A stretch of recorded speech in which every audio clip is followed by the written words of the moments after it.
White cop adopts 6 unwanted black girls. 20 years later, they shock him with unbelievable act.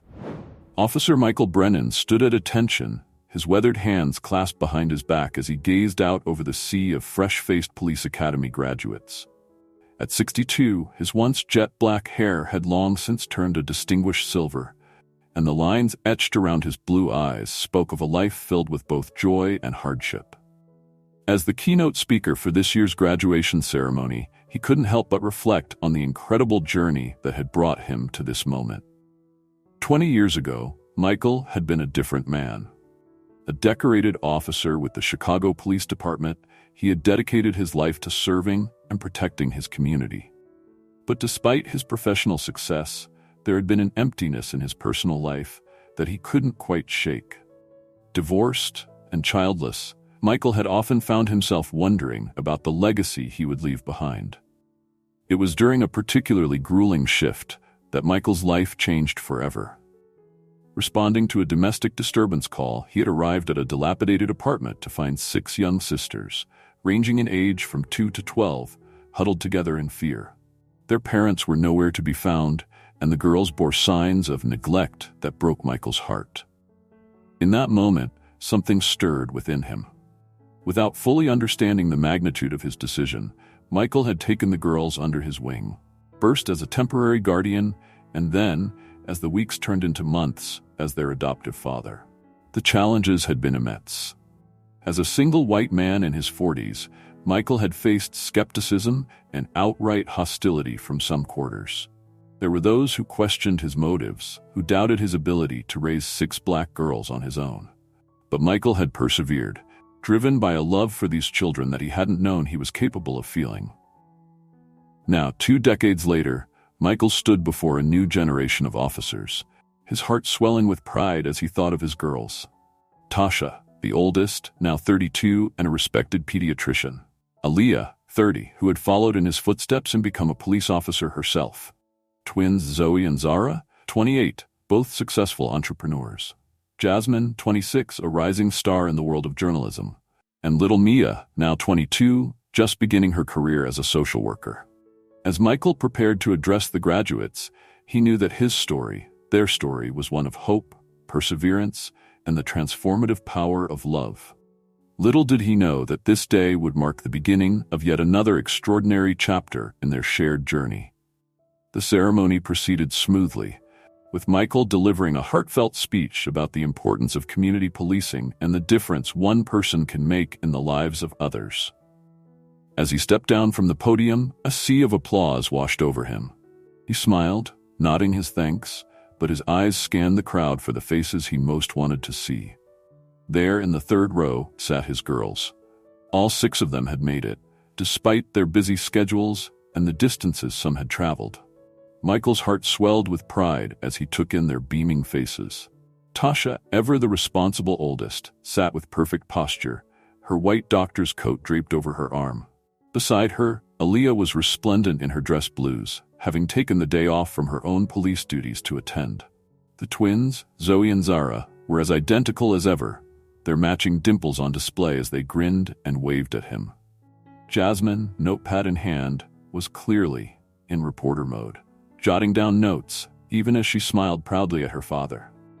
And Mia, his baby girl, was wiping tears from her eyes, always the most emotional of the bunch. As the ceremony concluded and the new officers dispersed to celebrate with their families, Michael made his way through the crowd towards his daughters.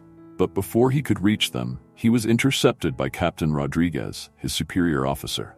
"Great speech, Brennan," Rodriguez said, clapping him on the shoulder. "Listen, I hate to do this to you on such a special day, but we've got a situation brewing downtown. I need my best officers on this, and that means you." Michael's brow furrowed. "Sir, my daughters are here. They've come from all over for this. Surely someone else can." Rodriguez cut him off with a shake of his head. "I'm sorry, Michael, but this is big. Potential hostage situation at the First National Bank. We've got reports of at least 3 armed suspects and dozens of civilians trapped inside. I need you to lead the negotiation team." For a moment, Michael was torn. He glanced over at his girls, who were now watching the exchange with concerned expressions. Then he looked back at Rodriguez. saw the urgency in his eyes, and knew what he had to do. "Understood, sir," Michael said, straightening his shoulders. "I'll head there right away." As Rodriguez hurried off to coordinate the response, Michael made his way to his daughters. Their faces fell as he approached, already sensing what was coming. "Girls, I'm so sorry," he began, his voice heavy with regret. "There's an emergency downtown, and You have to go," Tasha finished for him, a sad smile on her face. "We understand, Dad. It's what you do." The others nodded in agreement, though Michael could see the disappointment in their eyes. He had missed so many moments over the years, always putting his duty first. It was a sacrifice they had all learned to live with, but it never got easier. "I'll make it up to you," he promised, pulling them into a group hug. "Dinner tonight, my treat. I love you all so much." As he turned to leave, Aaliyah stepped forward. "Dad, let me come with you. I can help." Michael hesitated. Aaliyah was a capable officer in her own right, but the thought of putting her in danger made his stomach churn. "No, sweetheart. Stay with your sisters. I'll be fine." With a final wave, Michael hurried towards his squad car, his mind already shifting into work mode. As he pulled out of the parking lot, lights flashing and siren wailing, he caught a glimpse of his girls in the rearview mirror. They were huddled together, watching him go, just as they had been when he first found them all those years ago. Little did Michael know that this call would set in motion a chain of events that would test their family bond like never before, and reveal the true depth of the love and loyalty his daughters felt for the man who had given them a second chance at life. As Michael sped towards the bank, his radio crackled with updates. The situation was deteriorating rapidly. 3 armed suspects, approximately 30 hostages, and demands for a helicopter and safe passage out of the country. It was a volatile cocktail that Michael had seen end badly too many times before. Arriving at the scene, Michael quickly took charge, setting up a command post and beginning negotiations with the suspects. Hours ticked by, the tension mounting with each passing minute. Michael's experience and calm demeanor seemed to be making headway, but he could sense an undercurrent of desperation in the suspects' voices that made him uneasy. It was nearing sundown when Michael's world turned upside down. As he was conferring with the SWAT team leader, a junior officer approached, his face pale. "Sir," the young man said, his voice shaking slightly, "we've identified one of the hostages. It's your daughter, sir, Jasmine Brennan." Michael felt as if the ground had dropped out from beneath him. Jasmine? How was that possible? She was supposed to be with her sisters, safe and far from here. His mind raced, trying to make sense of this new information. "Are you certain?" he managed to ask, his voice barely above a whisper. The officer nodded, handing Michael a tablet. On the screen was a grainy image from the bank's security camera, and there, unmistakable even in the poor quality video, was Jasmine. She was seated on the floor with the other hostages, her eyes wide with fear, but her jaw set in determination. As the reality of the situation sank in, Michael's training kicked in, pushing his personal feelings aside. He couldn't let his emotions compromise the safety of the hostages. All of the hostages, not just his daughter. But even as he outwardly maintained his professional composure, Michael's mind was racing. How had Jasmine ended up in the bank? Was it just a terrible coincidence, or was there more to the story? And what about his other daughters? Were they safe? As if in answer to his unspoken questions, Michael's phone buzzed with a text message. It was from Tasha. "Dad, Jasmine went to the bank to get cash for dinner. We just found out she's inside. What can we do?" Michael's heart clenched. His girls were out there, probably frantic with worry, while he stood here unable to even acknowledge that his own daughter was among the hostages. The weight of his dual responsibilities, as a father and as a police officer, had never felt heavier. Just then, the phone line to the suspects inside the bank rang. Michael took a deep breath, steeling himself for what was to come. As he reached for the receiver, he caught sight of his reflection in a nearby window. The face that looked back at him was that of a man grappling with an impossible situation, torn between duty and family. In that moment, Michael made a silent vow. He would resolve this situation, save the hostages, save his daughter, and he would do it by the book. He couldn't afford to let his personal feelings jeopardize the operation. But he also knew that nothing would stop him from bringing Jasmine home safely. As he picked up the phone, Michael Brennan was no longer just a decorated police officer. He was a father fighting for his child's life, and he was determined to succeed, no matter the cost. Michael's mind raced as he held the phone to his ear, listening to the increasingly agitated demands of the lead suspect. The man, who called himself Marcus, was growing more unstable by the minute. The revelation that one of the hostages was a cop's daughter had clearly rattled him, and he was now threatening to start executing hostages if his demands weren't met within the hour. As Marcus ranted, Michael's eyes remained fixed on the grainy image of Jasmine on the security feed. His daughter's face was a mask of calm, but he could see the fear in her eyes.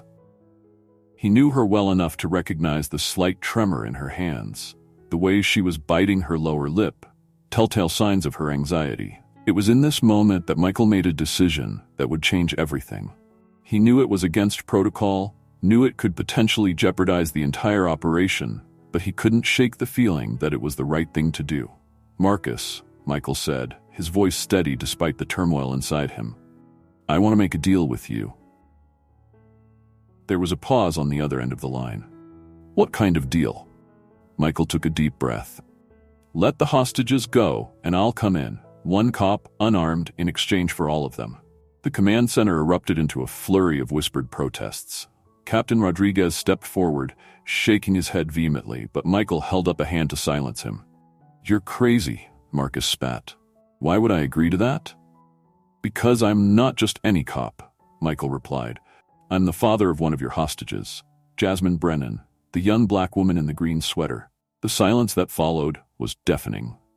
Michael could almost hear the gears turning in Marcus's head, weighing the possibilities this new information presented. "Prove it," Marcus finally said. "Let me talk to her." Michael's heart raced as he watched Jasmine being pulled to her feet on the security feed. Marcus's voice came through the speaker, tinny and distant as he addressed Jasmine. "Your dad says he's a cop. That true?" Jasmine's voice was shaky but clear. "Yes, my father is Officer Michael Brennan." There was another long pause before Marcus came back on the line.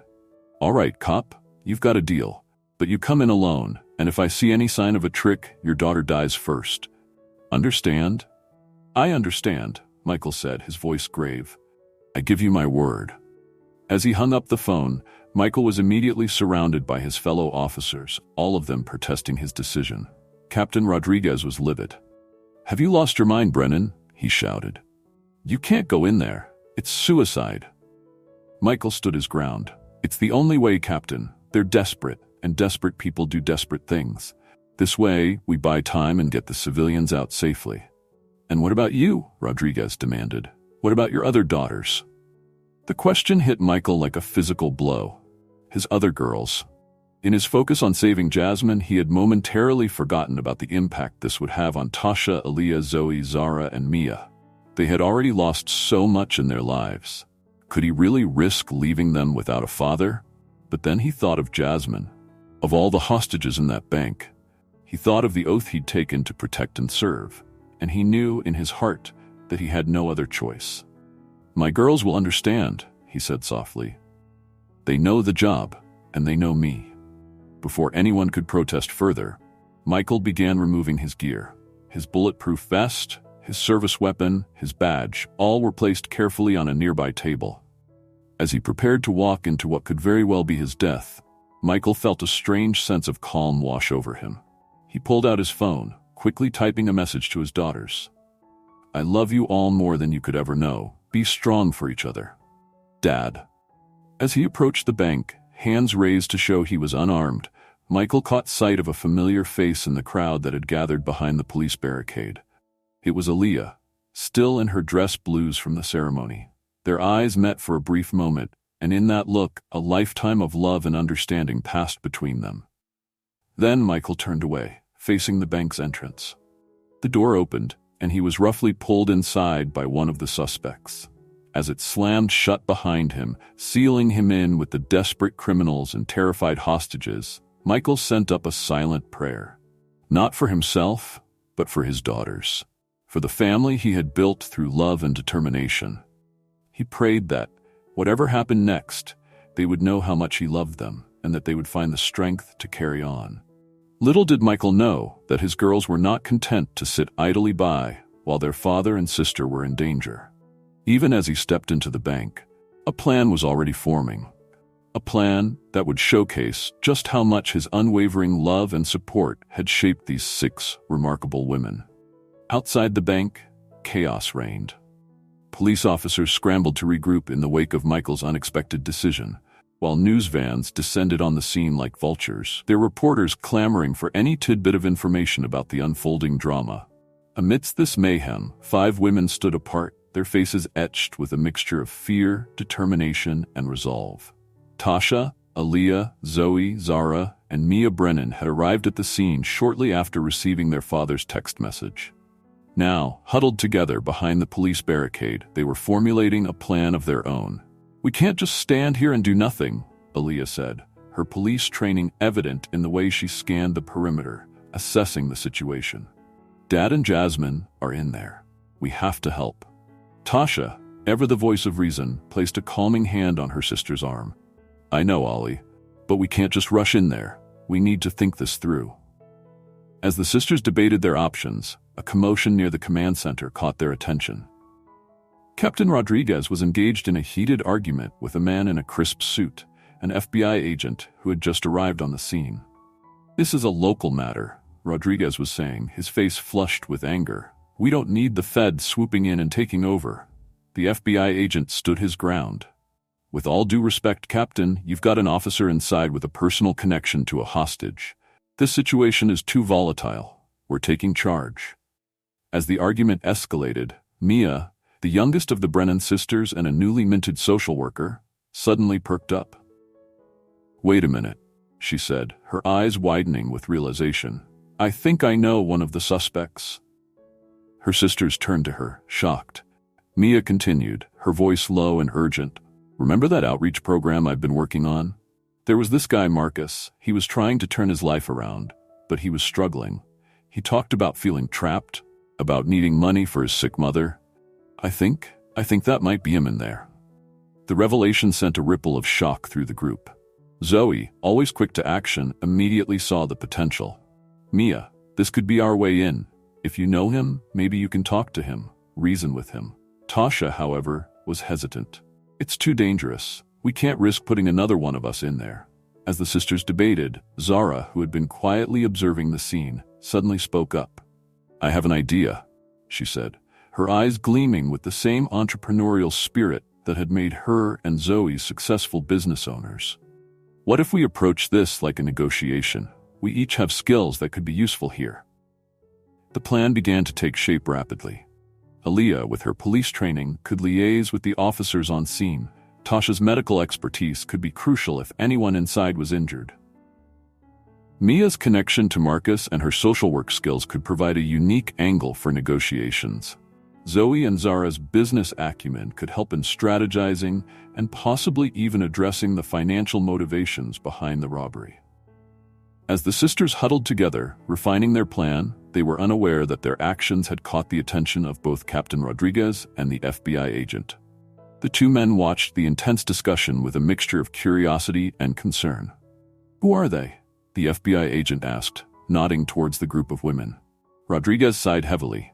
"They're Brennan's daughters, all 6 of them. Well, 5 now, with 1 inside." The FBI agent's eyebrows shot up in surprise. "All of them? How is that possible?" As Rodriguez briefly explained Michael's history with the girls, a new respect dawned in the agent's eyes. He looked at the sisters with renewed interest, noting their determination and the clear bond between them. "Captain," he said slowly, "I think we might have just found our secret weapon." Meanwhile, inside the bank, Michael was doing his best to keep the situation under control. He had managed to calm Marcus somewhat, using his years of experience to build a rapport with the desperate man. Jasmine, following her father's lead, was helping to keep the other hostages calm. But Michael couldn't shake the feeling that something was about to change. He didn't know if it would be for better or worse, but he could sense a shift in the air. As he glanced at Jasmine, seeing the strength and compassion in her eyes as she comforted an elderly hostage, he felt a surge of pride. Whatever was coming, Michael knew one thing for certain. He had raised his girls to be strong, resourceful, and compassionate. And right now, that might just be the key to getting everyone out of this alive.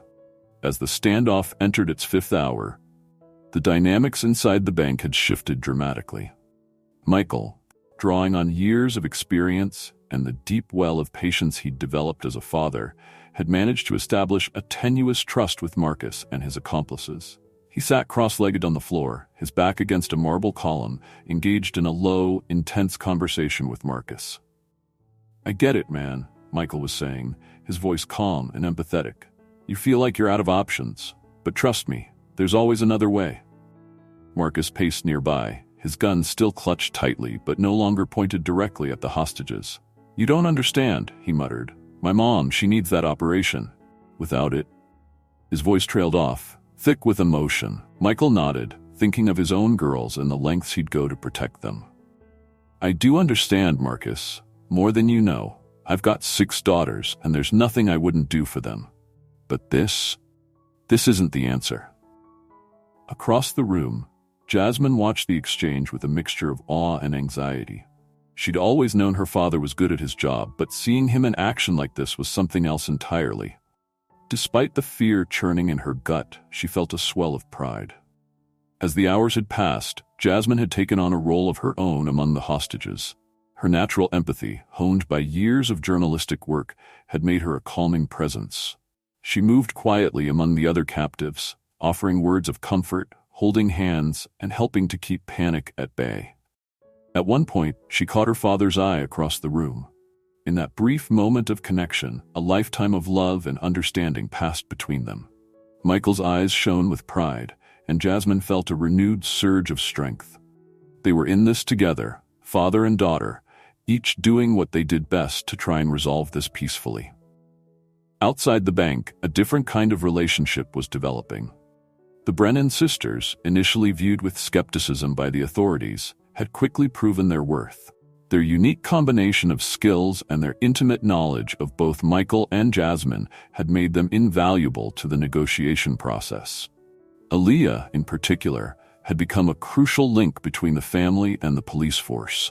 Her fellow officers, who had initially been wary of her involvement due to her personal connection, now looked to her for insights. "Your dad's making progress," Captain Rodriguez told her, his voice gruff but tinged with respect. "He's got away with people, your old man." Aaliyah nodded, a small smile playing at her lips. "He's had a lot of practice with us," she said softly. As the captain moved away, Tasha stepped up beside her sister. "You okay?" she asked, her doctor's instincts kicking in as she noted the tension in Aaliyah's shoulders. Aaliyah sighed, letting her professional facade slip for just a moment. "I'm scared, Tash," she admitted. What if we lose them?" Tasha wrapped an arm around her sister's shoulders, pulling her close. "Hey, this is Dad we're talking about, and Jasmine. They're 2 of the strongest people we know. They'll get through this." Nearby, Zoe and Zara were huddled with the FBI negotiator, their business acumen proving unexpectedly useful in strategizing.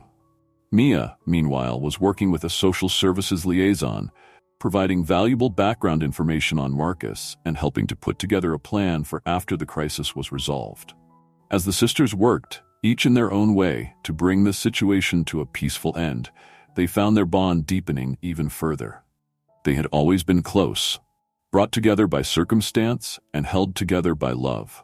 But now, united in their goal of bringing their father and sister home safely, they were forging an even stronger connection. Inside the bank, unaware of his daughter's efforts on the outside, Michael continued his delicate dance of negotiation with Marcus. As he spoke, he found himself drawing on lessons he'd learned as a father: patience, empathy, the ability to see beyond the surface to the pain underneath. "Marcus," he said gently, "I know you feel trapped right now, but I promise you, there's a way out of this that doesn't end in more pain. Let me help you find it." For a long moment, Marcus was silent. Then, almost imperceptibly, he nodded. It was a small gesture, but to Michael, it felt like a ray of hope breaking through storm clouds. They weren't out of danger yet, not by a long shot. But in that moment, Michael allowed himself to believe that maybe, just maybe, they could all walk out of this alive. The tension inside the bank had reached a fever pitch. Hours of negotiation had worn down both the suspects and the hostages, and the air was thick with fear and exhaustion. Michael, still seated on the floor, could feel the situation balancing on a knife's edge. One wrong move, one misplaced word, and everything could unravel. Marcus paced restlessly, his agitation growing with each passing minute. The other two suspects, younger and clearly less experienced, were starting to crack under the pressure. Michael could see the wild look in their eyes, the way their hands shook as they gripped their weapons. He knew they were reaching a breaking point. Suddenly, one of the younger suspects, a wiry kid who couldn't have been more than 20, snapped. "This is taking too long," he shouted, waving his gun erratically. "We need to show them we're serious." Before anyone could react, he grabbed the nearest hostage, an elderly woman who had been quietly weeping throughout the ordeal. The woman cried out in terror as the young man dragged her towards the bank's entrance. "No," Michael shouted, struggling to his feet. "Don't do this. We can still work this out." But the young suspect was beyond reason. As he neared the door, finger tightening on the trigger, time seemed to slow down for Michael. In that moment, he saw not just a hostage in danger, but every vulnerable person he'd sworn to protect. He saw his daughters, their faces flashing before his eyes. Without conscious thought, Michael launched himself forward. He tackled the young suspect, the gun discharging harmlessly into the ceiling as they crashed to the floor. The elderly woman stumbled away, saved from what seemed like certain death. The bank erupted into chaos. The second suspect, panicked by the sudden turn of events, fired wildly.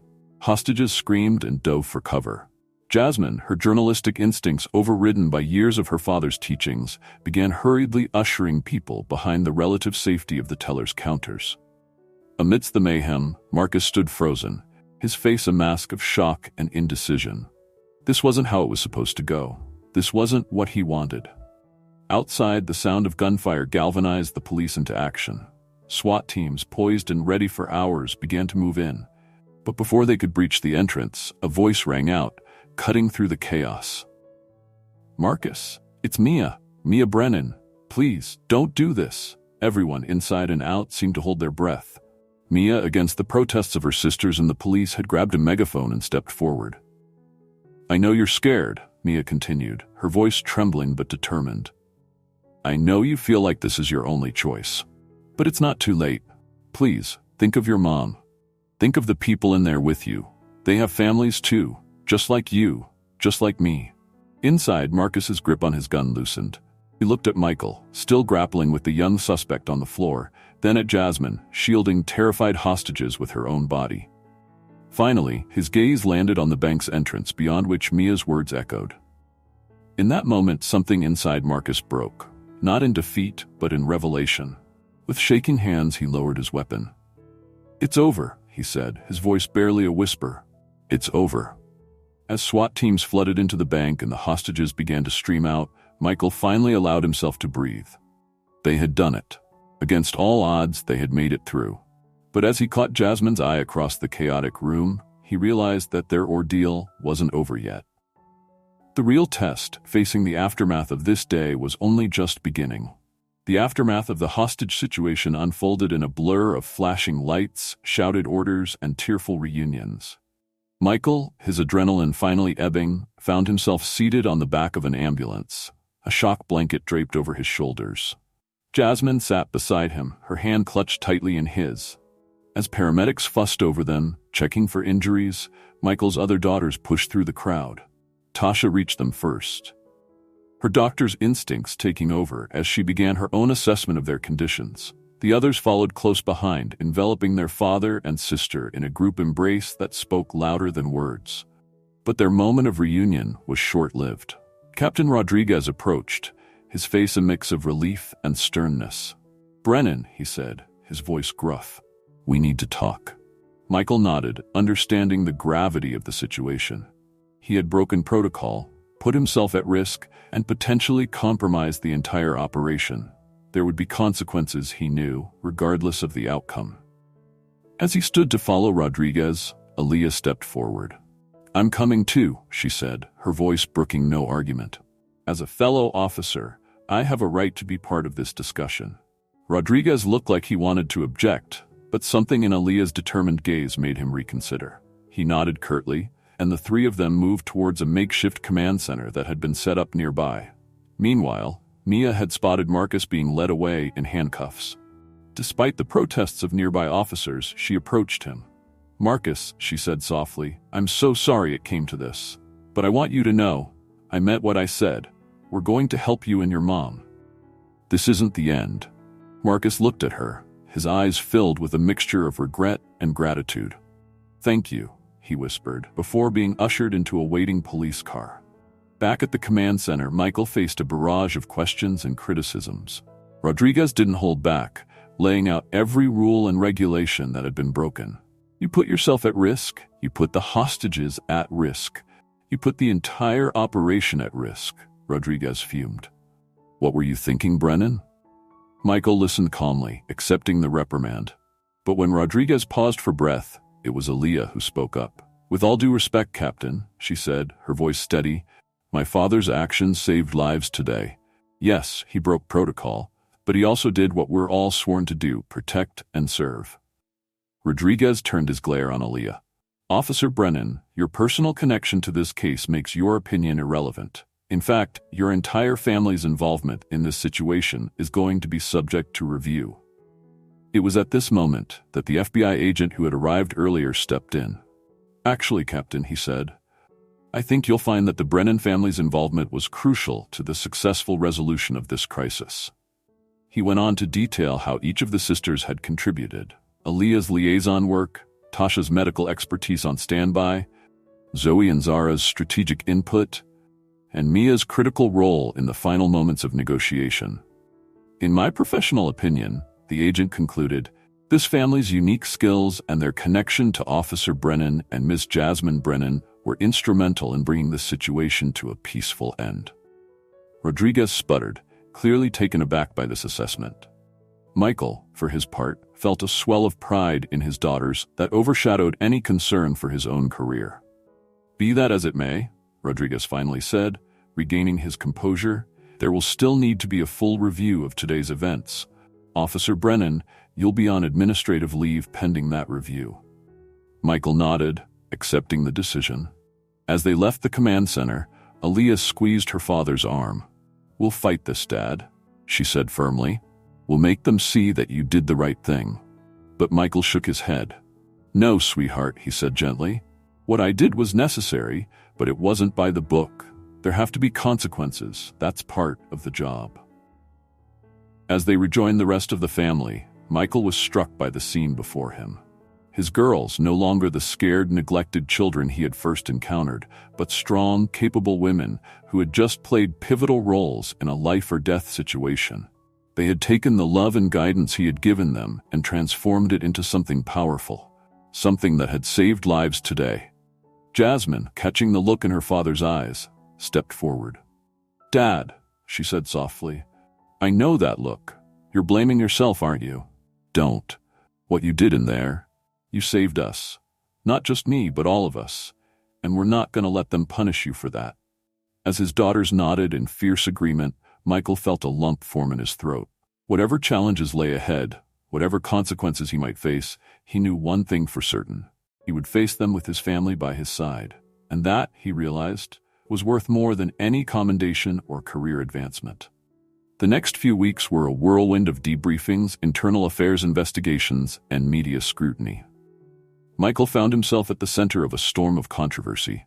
Some hailed him as a hero, praising his bravery and quick thinking. Others criticized his disregard for protocol, arguing that he had unnecessarily endangered lives. Through it all, his daughters were his rock. They took turns accompanying him to hearings, fielding press inquiries, and providing emotional support. Tasha used her medical expertise to argue that Michael's actions had prevented potential health crises among the hostages. Aaliyah leveraged her position within the force to rally support from fellow officers. Zoe and Zara used their business contacts to help manage the public relations aspect of the situation. Jasmine wrote a powerful editorial for her newspaper, providing a first-hand account of the incident and defending her father's actions. and Mia worked tirelessly to ensure that Marcus and the other suspects received fair treatment and access to social services. As the review board prepared to make its final decision, Michael found himself reflecting on the journey that had brought him to this point. He thought about the day he had first encountered his girls, about the challenges they had faced together over the years, and about the incredible women they had become. On the day of the final hearing, all 6 of his daughters accompanied him to the police headquarters. As they waited outside the conference room, Michael took a moment to address his family. "Girls," he said, his voice thick with emotion, "no matter what happens in there, I want you to know how proud I am of all of you. You've shown incredible strength, compassion, and unity throughout this whole ordeal. Whatever the board decides, we'll face it together." Tasha, ever the spokesperson for the group, stepped forward. "Dad," she said, her eyes shining with determination, "we want you to know that we're proud of you too. You taught us what it means to stand up for what's right, even when it's difficult. You showed us that family isn't about blood, it's about love and commitment, and now it's our turn to stand up for you." As Michael entered the conference room, he carried with him not just the weight of his actions, but the strength of the family he had built. The board members looked up as he took his seat, their faces unreadable. "Officer Brennan," the chairperson began, "we've reviewed all the evidence and testimony regarding the events at First National Bank. We've considered the breach of protocol, the potential risks, and the ultimate outcome. We've also taken into account your long and distinguished career, as well as the unique circumstances of your family life." Michael held his breath, bracing himself for the verdict.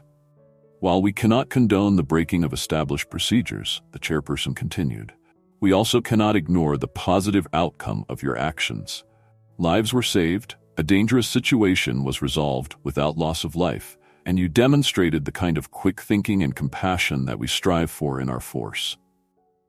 The chairperson paused, allowing the words to sink in before delivering the final judgment. "Therefore, it is the decision of this board that while you will receive an official reprimand for breach of protocol, you will be reinstated to active duty, effective immediately. Furthermore, we would like to commend you and your family for their extraordinary service to the community during this crisis." As the words washed over him, Michael felt a wave of relief and gratitude. He had been prepared to accept whatever consequences came his way. But the opportunity to continue serving, to continue making a difference, meant more to him than he could express. Leaving the conference room, Michael was engulfed in a group hug by his waiting daughters. As they celebrated this resolution, he knew that while one conflict had been resolved, their journey as a family was far from over. But he also knew that together, they could face whatever challenges lay ahead. The weeks following Michael's reinstatement marked a turning point not just for him, but for the entire Brennan family. The high-profile nature of the hostage situation and its aftermath had thrust them into the public eye, and they found themselves facing new challenges and opportunities. Jasmine's editorial about the incident had gone viral, catapulting her career to new heights. She was offered a primetime slot on a national news network, giving her a platform to discuss issues of law enforcement, race relations, and social justice. Inspired by their experience, Zoe and Zara decided to expand their business ventures into the realm of crisis management, offering their unique perspective to companies and organizations dealing with high-stress situations. Tasha, moved by the medical needs she had witnessed during the hostage crisis, began volunteering at a free clinic in addition to her regular practice, providing care to underserved communities. Aaliyah, recognized for her cool head and strategic thinking during the crisis, was promoted to detective, the youngest in her precinct's history. Mia's work with Marcus and the other suspects opened her eyes to the desperate need for better social services and support systems. She threw herself into developing new outreach programs, determined to help prevent others from feeling so trapped that they turned to crime. As for Michael, he found himself at a crossroads. While he was grateful to be back on active duty, the experience had shifted something fundamental within him. He began to see his role not just as a police officer, but as a bridge between law enforcement and the community. With the support of his daughters, Michael started a mentorship program within the police force, focusing on community engagement and de-escalation techniques. He shared his experiences both as an officer and as a father to 6 adopted daughters to help build empathy and understanding among his fellow officers. The Brennan family's story had captured the public's imagination, and they received numerous requests for interviews, book deals, and even reality TV shows. But they approached these opportunities cautiously, always asking themselves how they could use this attention to make a positive impact. As they sat around the dinner table one evening, discussing their various new projects and directions, Michael looked at each of his daughters in turn, marveling at the women they had become and the lives they were building. "You know," he said, his voice filled with pride, "when I first brought you girls home, I thought I was the one doing the saving. But the truth is, you've saved me in more ways than I can count." The girls smiled, understanding the depth of what their father was saying. They had all saved each other, and in doing so had found their true calling: to use their unique experiences and strengths to help save others. As the months passed, the Brennan family found themselves navigating their new roles and responsibilities with the same determination and love that had brought them through so many challenges before. Michael, now a respected veteran officer and mentor, often found himself reflecting on the journey that had led him to this point. He remembered the lonely, driven man he had been before the girls came into his life and marveled at the transformation. The skills he had developed as a father, patience, empathy, the ability to see potential where others saw problems, had made him a better police officer. And his experiences on the force had, in turn, helped him guide his daughters through life's challenges. One evening, as he sat on the porch of the home they had all once shared, Michael opened a photo album. Inside were pictures chronicling their family's journey, from those first tentative days when 6 scared little girls had arrived in his life, through graduations, achievements, and countless moments of joy and love. As he turned the pages, Michael felt a presence beside him. Looking up, he saw Tasha, her doctor's coat slung over her arm, a warm smile on her face. "Trip down memory lane, Dad?" she asked, settling beside him. Michael nodded, making room for her on the porch swing. "Just thinking about how far we've all come," he said softly. Tasha leaned her head on his shoulder, a gesture that transported Michael back to when she was a little girl seeking comfort. "We've come far because you showed us the way," she said. One by one, the other sisters joined them on the porch, drawn by some unspoken family connection.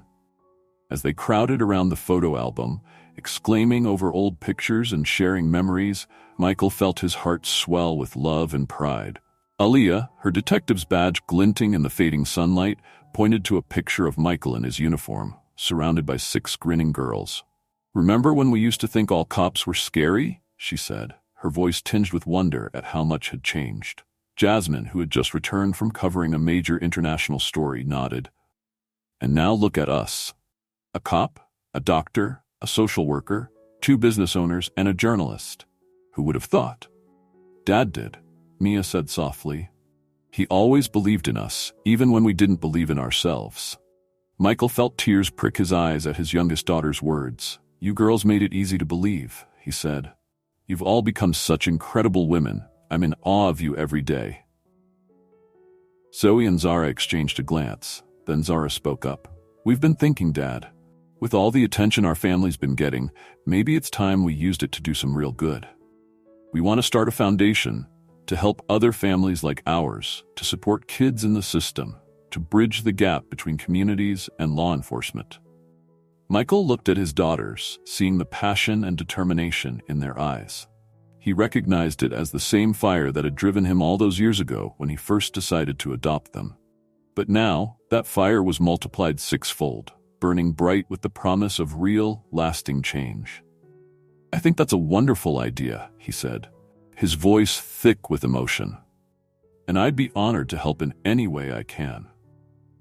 As the sun set on their family gathering, Michael Brennan realized that while he had started this journey hoping to make a difference in the lives of 6 little girls, those girls had grown into women who were now poised to make a difference in the world. And he couldn't be more proud to be their father. The Brennan Family Foundation launched with a gala event that brought together law enforcement officials, community leaders, and families touched by the foster care system. As Michael stood at the podium, his 6 daughters flanking him on either side, he looked out over the sea of faces, some familiar, some new, all united in the goal of creating positive change. 20 years ago, Michael began, his voice steady and clear. I made a decision that changed my life in ways I could never have imagined. I chose to open my heart and my home to 6 beautiful girls who needed a family.